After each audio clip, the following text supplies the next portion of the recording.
झाले इलेक्शन, जपा रिलेशन, दिला मैत्रीचा संदेश। लोकशाहीचा उत्सव सोमवारी शांततेत पार पडला। मात्र निवडणुकीच्या अनुषंगाने पक्ष आणि नेत्यांमध्ये वाद झाले, आरोप प्रत्यारोपाच्या फेरी झडल्या।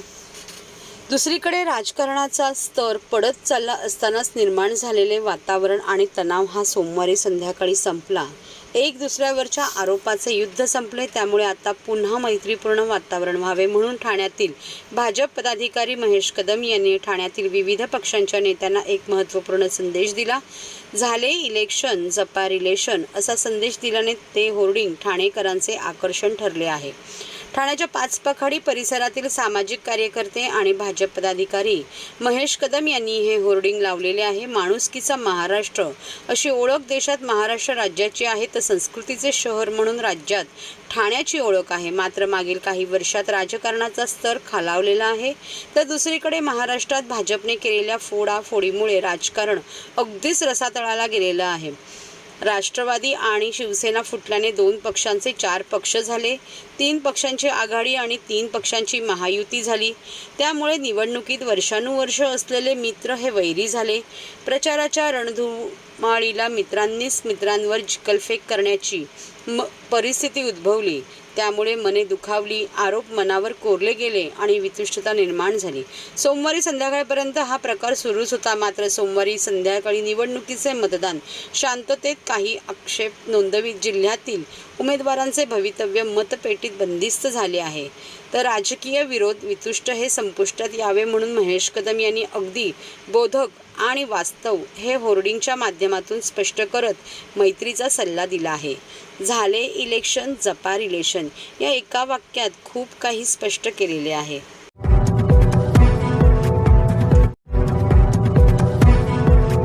सर्व नागरिकांना आवाहन करण्यात येत आहे की सध्या डासांमार्फत पसरणाऱ्या डेंग्यू या आजाराचा प्रसार रोखण्यासाठी प्रत्येकाने पुढील प्रमाणे कार्यवाही करावी। डेंग्यू आजार एडिस इजिप्टी हा डास चावल्याने होतो। या डासांची पैदास साचलेल्या किंवा साचवलेल्या स्वच्छ पाण्यामध्ये होते। 8 दिवसांपेक्षा जास्त दिवस पाणी उघडे व साचून राहिल्यास त्यात डास अंडी घालतात। अंड्यांच्या अळ्या तयार होऊन पुढे डास तयार होतात। यासाठी आपल्या घरातील पाणी साठे उदाहरणार्थ बॅरल्स, पिंपे, टाक्या, हौद, रांजणे इत्यादी दर आठवड्याला रिकामे करून घासून पुसून कोरडे करून पुन्हा भरावे। 1 दिवस कोरडा दिवस म्हणून पाळावा।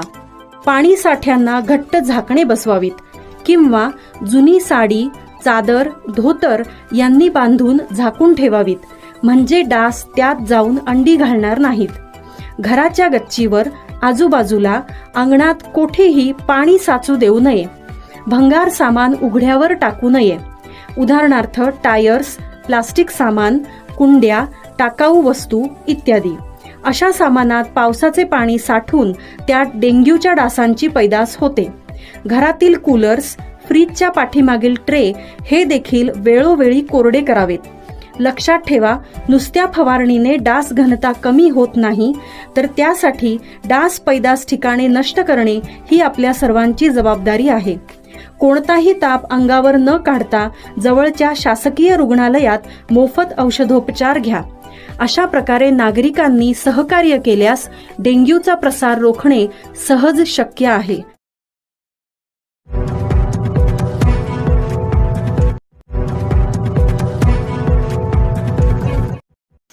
ठाणेकरांनी शेवटच्या तासात वाढवला मतदानाचा जोर। ठाणे लोकसभा मतदारसंघात 52.09% मतदान झाले। सोमवारी रात्री उशिरा मिळालेल्या माहितीनुसार ठाणे लोकसभा मतदारसंघात शेवटच्या तासाभरात मतदारांनी भरघोस मतदान केले। एकूण 52.9% मतदान झाल्याची माहिती निवडणूक निर्णय अधिकारी मनीषा जायभाळे धुळे यांनी दिली। ठाणे लोकसभा मतदारसंघात एकूण 52.9% मतदान झाले असून पुरुष मतदारांचे प्रमाण 53.22%, महिला मतदारांचे प्रमाण 50.80%, तर इतर मतदारांचे प्रमाण 17.39% इतके आहे। 2009च्या लोकसभा निवडणुकीत या मतदारसंघात 60.08 2014मध्ये 50.85 2019मध्ये 49.95% मतदान झाले होते. यंदा 2% मतदान वाढल्याचे दिसून आले आहे. ठाणे लोकसभा मतदारसंघातील मीरा भाईंदर विधानसभा मतदारसंघात 4,57,359 मतदारांपैकी 2,23,898 मतदारांनी मतदान केले. हे मतदान 48.95% एवढे आहे. ओवळा माजिवडा मतदारसंघात 5,09,227 मतदारांपैकी 2,58,255 मतदारांनी मतदान केले. कोपरी पाचपाखाडी मतदारसंघात 3,28,054 मतदारांपैकी 1,84,522 मतदारांनी मतदान केले.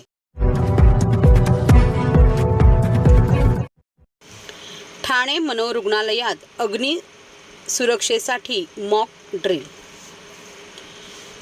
आगीची घटना घडलीच तर रुग्णालयातील मनोरुग्णांना सुरक्षित बाहेर कसे काढायचे यासाठी मॉक ड्रिल घेऊन याबाबतचे प्रशिक्षण ठाणे अग्निशमन दलाने रुग्णालयाच्या अधिकारी कर्मचाऱ्यांना दिले. ठाणे मनोरुग्णालयात सध्या 800हून अधिक महिला आणि पुरुष मनोरुग्ण उपचार घेत आहेत. आगीसारख्या घटनेपासून स्वतःचा बचाव करण्याचा याचे ज्ञान या रुग्णांना नसल्याने त्यांच्या सुरक्षेची संपूर्ण जबाबदारी येथील अधिकारी आणि कर्मचाऱ्यांच्या खांद्यावर असते. रुग्णालयात आगीची घटना वाढत आहे. अहमदनगर, धुळे, भांडूप येथील रुग्णालयात आगी लागून मोठ्या जीवितहानीच्या घटना यापूर्वी घडल्या आहेत. अशा घटनांतून बोध घेणे आवश्यक आहे. मात्र काही रुग्णालय प्रशासनाकडून याकडे दुर्लक्ष केले जात आहे. ठाणे मनोरुग्णालयाचे अधीक्षक डॉक्टर नेताजी मुळीक यांनी ही बाब गांभीर्याने घेतली असून ते वेळोवेळी रुग्णालयातील रुग्णांच्या जीविताची काळजी घेत असतात. त्याचाच एक भाग म्हणून नुकतेच रुग्णालयामध्ये आगीचे मॉक ड्रिल करण्यात आले.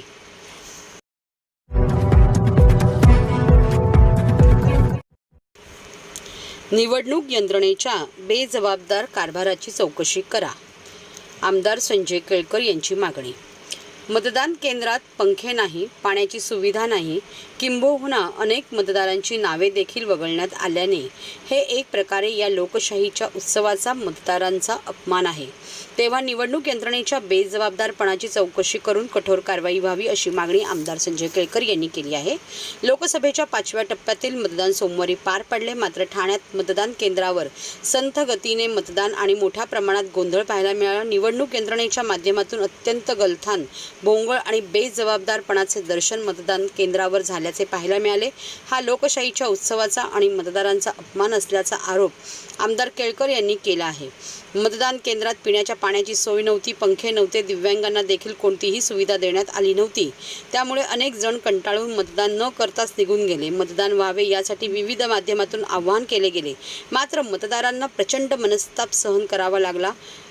नवमतदारांची अनेक नावे यंदा समाविष्ट झाली असली तरी वर्षानुवर्ष असलेल्या मतदारांची नावे कशी वगळली गेली, ही नावे गायब कशी होतात असा सवाल करून आमदार केळकर यांनी इथे काम करणारी माणसे योग्य पद्धतीने काम करत नाही, या यंत्रणेमध्ये उत्तरदायित्व घेणारा कोणी नाही, तेव्हा मतदार यादी व्यवस्थित करण्यासाठी शास्त्रशुद्ध पद्धत वापरली पाहिजे.